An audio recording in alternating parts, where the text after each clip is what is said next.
Bonjour à toutes, j'espère que vous allez bien et que tout se passe bien pour vous. Je suis très heureuse de vous retrouver aujourd'hui en présence de Violaine Capet. Bonjour Violaine. Bonjour Marie. Comme vous le savez, j'ai une vision holistique de la féminité. J'ai pour habitude de dire que pour moi, il y a autant de manières de se sentir femme et de se sentir féminine qu'il y a de femmes au monde. Et c'est donc la raison de cette série d'interviews. C'est pour pouvoir vous permettre, à vous, à chacune, de trouver en fait votre propre essence féminine et de vous rendre compte que la diversité eh bien, est en fait très grande. Et ben voilà, Violaine aujourd'hui est notre interview du jour pour nous inspirer. Merci beaucoup Violaine d'avoir accepté cette interview. Avec plaisir. Alors dis-moi, ben, je vais te laisser te présenter pour commencer. Mhm.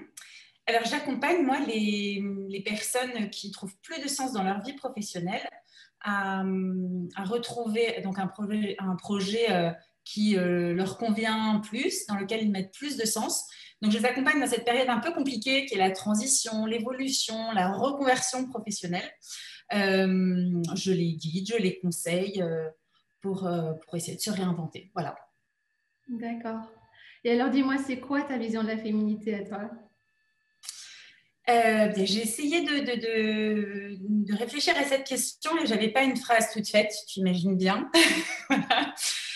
On peut dire que petite, pour être tout à fait honnête, pour moi, on me disait que les filles et les garçons étaient pareils. Et moi, c'était ce que j'essayais de comprendre de la réalité qui était la mienne. Mais j'avais quand même l'impression que la petite fille avait quelque chose en moins, mais on ne voulait pas me le dire. Ça, c'est la réponse complètement honnête quand j'étais petite fille. Je pense D'accord. qu'adolescente, derrière la féminité, il devait avoir la mère. Je pense qu'en étant jeune mère, la féminité était associée pour moi à la femme fatale que je ne serais jamais. Enfin, du coup, en tout cas, je ne me sentais pas du tout habitée par cette fatalité-là. Aujourd'hui, je dirais que c'est plus une posture qu'un sexe, vraiment. J'y vois de la rondeur, de la douceur, du yin. J'y vois beaucoup de courage. J'y vois une immense promesse. J'y vois l'avenir. Alors, c'est très gros, c'est très fort, mais c'est comme ça que je le sens. Je vois même presque comme une invitation à la liberté. Je pense que c'est très lié bon, à mon histoire, mais aussi au fait que dans le cadre de mon accompagnement, j'accompagne surtout à 95% des femmes. Et j'ai pu me rendre compte à quel point il y avait un certain nombre de similitudes chez elles. Donc, ce désir de perfection qui est souvent un défaut finalement du perfectionnisme. Le fait elles sont souvent dans un syndrome de l'imposteur aussi. Enfin, elles sont souvent dans une attitude finalement où c'est comme si la puissance avait été réservée, enfin en tout cas un jeu de puissance qui était réservé un peu aux hommes et que elles, leur capacité à se mesurer ou en tout cas à jouer, à se challenger était plutôt dans cet exercice de perfection qui est extrêmement, je dirais presque pervers, enfin vraiment qui est dommage, en fait, c'était trop réducteur. Et donc, du coup, cette incapacité à utiliser la vie comme un vrai, comme un, comment dirais-je, comme un jeu, quoi, comme un terrain de jeu, comme il devrait l'être, en fait.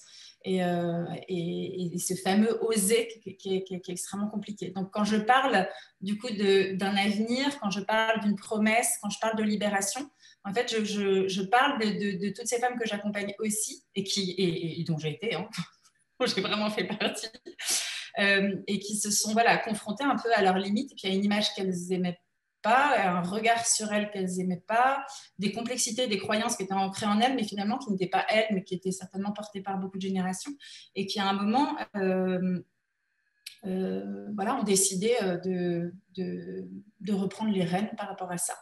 Et je trouve que du coup, ça correspond aussi, la féminité aujourd'hui, comment je la vois, c'est aussi une façon d'exercer son intelligence aussi différemment, d'avoir une vision de la vie peut-être un peu différente. Et peut-être qu'elle se rapproche plus aussi d'une vision écologique, environnementaliste, je ne sais pas comment le dire, mais voilà, il y a cette histoire je trouve aussi qu'elles savent incarner la vulnérabilité d'une certaine manière. Du coup, voilà. il y a une histoire de naissance, de renaissance, de passage, de rituel, c'était tout ça à la fois. Je ne peux pas donner vraiment un mot, mais voilà, c'est tout ce que ça évoque en termes d'ouverture, de questions. Et toi, tu es vraiment, c'est vrai que tu accompagnes sur le corps, et moi, je le vois sur le corps, je le vois vraiment aussi au niveau de l'intellect, la manière dont sont posées les choses. Et j'aime beaucoup dire aussi que voilà, je rencontre des hommes qui ont aussi cette sensibilité. Hein. Donc, c'est vraiment, quand on parle de féminité, on parle de la femme, mais Dieu sait que beaucoup d'hommes en fait, voyagent avec nous dans ces nouvelles définitions qui correspondent à un monde qui bouge de plus en plus et qui pose de plus en plus de questions et de plus en plus passionnant aussi, quoi. Enfin, difficile et passionnant en même temps. Ça va ensemble. Oui, parce que c'est vrai qu'avec féminité, il y a aussi toutes ces énergies féminin, masculin, et bon, on a tous une part féminin et une part de masculin en nous, donc forcément, oui, j'imagine qu'il y a des hommes qui se retrouvent là-dedans. Mais je trouve très très belle ta définition de la féminité quand tu parles effectivement de liberté, de puissance, de promesses, d'avenir, etc. C'est extrêmement fort. Comment est-ce que toi, tu fais au quotidien, en fait, pour te connecter à ça et pour nourrir cette partie-là de toi?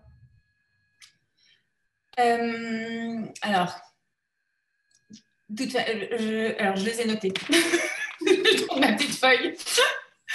Alors, tu vois, j'ai commencé par « je câline mes enfants ». Ça, c'est la part innée. On a ça en commun d'avoir eu 2 enfants en même temps. Et ça, j'ai adoré en avoir 2 en même temps. Je me suis sentie femelle, mais pas sous un mauvais... Enfin, c'est un mot atroce, quoi, quand on le prononce, c'est pas... Mais dans le sens du terme, c'était physique, quoi. Enfin, voilà. Donc ça, câliner mes enfants, j'adore être maman pour ça, quoi. Parce qu'il y a quelque chose de tellement simple et inné. Je dis pas qu'il y a des papas super câlins, hein, c'est très bien, hein, mais disons que bon. Et puis moi, j'ai vécu dans un monde où j'ai que des sœurs, j'ai que des filles et j'ai pratiquement que des cousines. Donc c'est vrai que je suis dans un monde, voilà, où la féminité est très, très, très dense.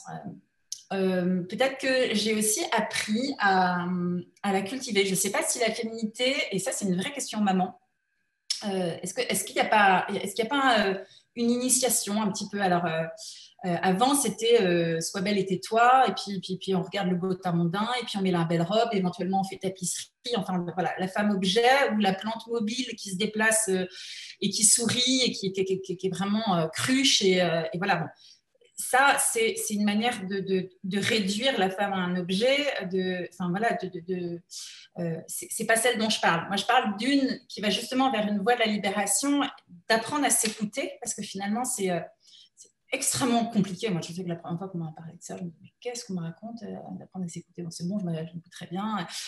Voilà. Et donc, voilà, quand je dis que j'ai appris petit à petit, j'ai appris à me dire que peut-être m'habiller le soir ou faire en sorte de... Même si je reviens à la femme fatale dont je parlais avant et qui me faisait peur parce qu'elle avait tous ses attributs.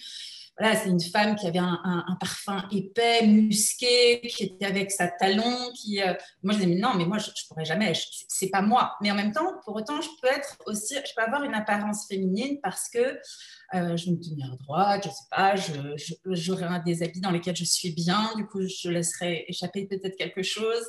Et puis, c'est un acte d'accueil, de chaleur, de respect. C'est aussi faire rentrer le monde dans sa féminité, le fait de penser à faire ça. Et je me souviens de ma grand-mère qui me disait, alors tu vois, moi, tous les soirs, dès qu'il rentrait du boulot, alors, elle ne disait pas du boulot, bien évidemment, elle disait, voilà, de son cabinet où il était médecin, j'allais mettre un coup de rouge à lèvres, et j'ai trouvé ça, mais voilà, un vieux jeu, quoi. Je me disais, ah ouais, d'accord, bon, voilà, okay. Il y a la femme qui attend avec le rouleau à pâtisserie, et puis il y a l'autre qui attend en se faisant belle, c'est-à-dire que ça fait tellement la femme qui dépend du regard de son mari et la femme qui attend. Et en fait, j'ai changé la vie. Maintenant, quand je pense à elle et quand je pense voilà, au soir qui arrive, je me dis, ça se prépare là aussi, une certaine forme de féminité. Et donc, juste avant notre interview, parce que je n'avais pas du tout compris qu'il y avait la vidéo, et je n'avais pas du tout compris qu'il fallait que je réponde à des questions, j'ai mis un petit coup de voilà. Et ça, c'est elle. Et voilà, c'est ce petit truc qui donne en plus confiance en soi, etc. Ouais. J'écoute ma petite voix. Donc là, vraiment, je me suis mise. Je fais de la méditation, je fais du yoga parce que, en fait, on sait qu'on a tellement de connexions neuronales. On sait qu'on est tellement, surtout quand on est en plus maman, quand en plus on a envie de réussir un projet, enfin, voilà, d'utiliser son temps à faire un métier ou, voilà, qui nous intéresse, dans lequel on met du sens. Il y a plein de choses tout le temps. Et donc, de temps en temps, pour moi, la féminité, c'est aussi savoir réentrer en soi. Alors, des fois, c'est le bazar complet. Hein. Parfois, je le fais, mais ça ne marche pas du tout. Mais ça, c'est quand même quelque chose que j'ai appris à faire petit à petit parce que c'est une vraie voie. Il n'y a rien à faire. Enfin, pour moi, c'est essentiel. Et, et je vais dire une dernière chose. C'est peut-être bizarre. J'ai aussi appris à dire non. Enfin, je suis encore sur le chemin pour apprendre à dire non ou à exprimer mes besoins. Ça, je pense que c'est aussi réagir contre le fait qu'on attend quelque chose de moi ou que je me sens juste attendue à des endroits. Et bien non, on m'attend à des endroits, on m'attend. Mais parfois, je reprends la liberté de dire, eh bien, je vous aime, je ne veux pas vous décevoir, machin. Mais non, en fait, maintenant, je sais ce qui est bon pour moi et c'est pas bon pour moi maintenant, c'est pas bon pour moi comme ça. Et c'est pas simple. C'est pas simple cette voie-là. Mais pour moi, voilà, ça fait partie de prendre soin de ma féminité. Vraiment. D'accord. Waouh. C'est déjà tout plein de belles clés que tu nous partages. J'imagine que ça t'arrive à toi aussi d'avoir des moments où tu te sens moche, tu te sens pas bien, t'es pas bien dans ta peau, voilà, il y a ce mal-être qui s'installe. Comment est-ce que toi tu fais dans ces moments-là pour dépasser cet état, pour dépasser ces croyances et justement te reconnecter, te sentir mieux dans ton corps, dans ta féminité à ce moment-là? Comment tu fais pour dépasser ce genre de moments? Alors, je ne dis pas que je râle pas. Voilà. On a le droit de râler, mais... Je dirais, après, ça, je ne serais pas trop bien comment répondre en fait. Je pense que je sais râlouiller, on va dire. Je sais dire des petits trucs en espérant, parce que bon voilà, je pense que c'est assez féminin aussi, que soit mes enfants, soit mon amoureux, soit quelqu'un va me dire mais non, voilà. Sinon, j'ai aussi une technique qui consiste à appeler des amis que j'aime beaucoup, avec qui je peux vraiment être hyper cash, dire les choses. Et dans ces cas-là, je vais vraiment forcer le trait, très très fortement. Voilà, je vais accentuer la chose pour que en face, ça rigole, ça renvoie quelque chose et qu'à la fin, j'arrive à me moquer de moi-même. Parce que du coup, je sais que je rentre dans un jeu, je rentre dans quelque chose.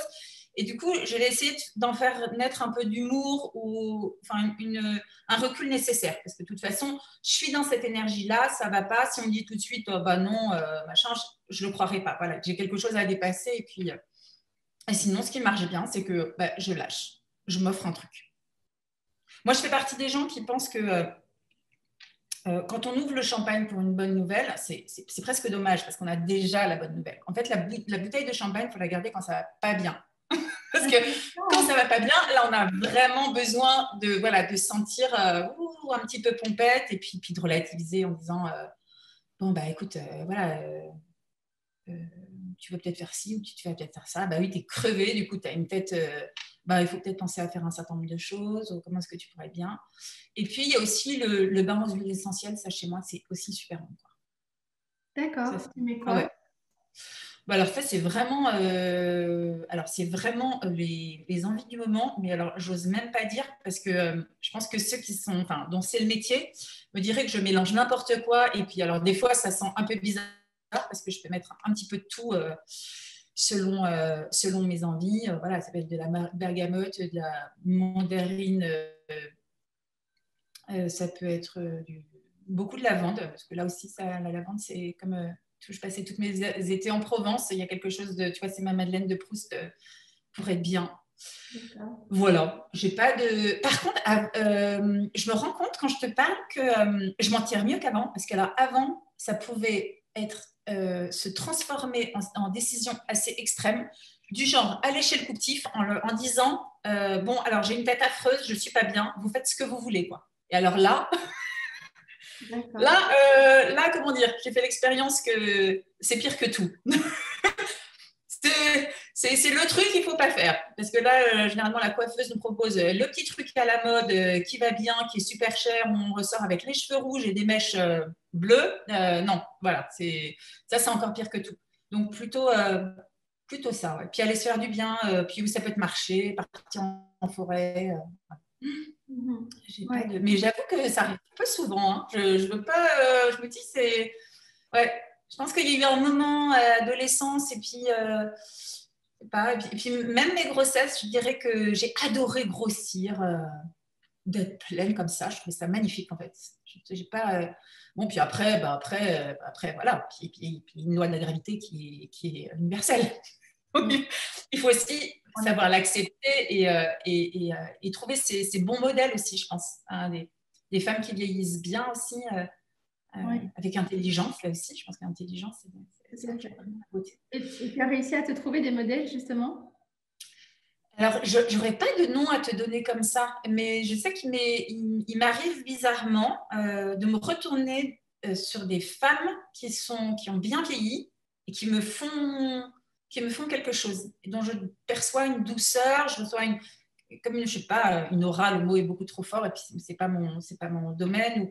Mais oui, je ressens une présence, je ressens l'envie presque de la connaître et de lui demander comment est-ce qu'elle a fait, parce qu'elle renvoie quelque chose de fort, et cette force, pour moi, il y a une certaine forme de féminité, d'une femme qui est devenue une grande dame, qui a trouvé son chemin, ouais, elle l'a trouvé. Alors, je suis devenue experte dans la capacité à trouver des chemins professionnels et à trouver les puzzles de nos vies professionnelles ou de nos désirs qui sont parfois contradictoires. Mais sur la féminité, je suis encore en chemin. Et c'est ça que je dois ressentir. Une espèce de force qui me captive, quoi. Et tu as raison. À laquelle j'aimerais ressembler, quoi. Enfin, quelque chose... je sais pas. Tu vois, alors quand tu me parles de quelqu'un, mais alors avant, pour moi, c'était la femme fatale. Tu vois, Fanny Ardant, tu vois, cette actrice-là, mais pour moi, c'était femme fatale. Après... voilà, une femme, sinon bon, Simone Veil, et puis après on tombe dans les mêmes clichés, mais s'il y a quelque chose de l'ordre de la femme, puis en plus de la femme combative, de la femme militante, alors ça me parle, ça. Je dirais, elle sait pourquoi elle est là, quoi. Enfin, et puis elle imprime sa trace de femme avec panache et en même temps avec humilité et avec justesse, dans un monde en plus qui était dominé par quand même par la puissance des hommes. Waouh, quoi. Ça, c'est pour moi, c'est de l'ordre de l'héroïsme, hein. Vraiment de quelque chose d'hyper fort. Après, enfin, voilà, c'est des figures tutélaires extrêmement qui ont marqué l'histoire, et il y en a certainement d'autres qui l'ont fait, qui étaient dans le mouvement MeToo, qui étaient dans d'autres, même si moi je ne suis pas restée à fond, enfin je ne me suis pas tout à fait je ne me suis pas investie dans ce mouvement, que j'ai vu passer avec intérêt, mais là-dedans aussi, il y a quelque chose je trouve, de très intéressant. Oui. Vraiment qui parle de notre époque. Hein, aussi. Voilà. Ouais. Tout à fait. Et c'est vrai que les modèles n'ont pas toujours besoin d'être des gens super connus ou des gens inaccessibles dont on a l'impression qu'ils ont réussi. Enfin, ou là, dans ce cas-ci, d'avoir justement une femme qui est le modèle qu'on a envie d'avoir pour voilà, comment être femme, comment se sentir féminine, comment se sentir bien dans sa peau. Et parfois dans notre entourage aussi, on peut trouver. Mais c'est vrai que notre époque, enfin moi je trouve personnellement, on manque un peu de modèles justement de femmes. Et donc quand on a envie d'aller mieux, quand on a envie d'aller plus vers soi, on a envie de regarder devant soi, et parfois on n'a pas justement ce modèle dans notre famille, en tout cas proche de nous, pour nous tirer vers le haut et nous inspirer en fait. Oui. Tu as raison, c'est hyper puissant d'avoir un modèle C'est ça. Oui. Tout à fait. Alors dis-moi, quelles sont les 3 clés que tu pourrais nous partager, que tu pourrais partager à toutes les femmes qui vont visionner cette vidéo pour justement les aider à être dans une relation heureuse et apaisée avec elles-mêmes, avec leur corps, avec leur féminité? Alors, qu'ai-je écrit 3 clés. Alors, vraiment, l'idée de se relier à elle-même et de se faire confiance, sachant que c'est un chemin. Je pense qu'on en a encore pour des... Enfin, c'est dur à dire, mais ouais, on a encore pour des centaines d'années, je crois, pour l'apprivoiser complètement, parce qu'il y a des choses qui sont restées... mais c'est pas grave, c'est très bien comme ça. Enfin, encore une fois, c'est le chemin qui est très intéressant, la manière de poser les questions.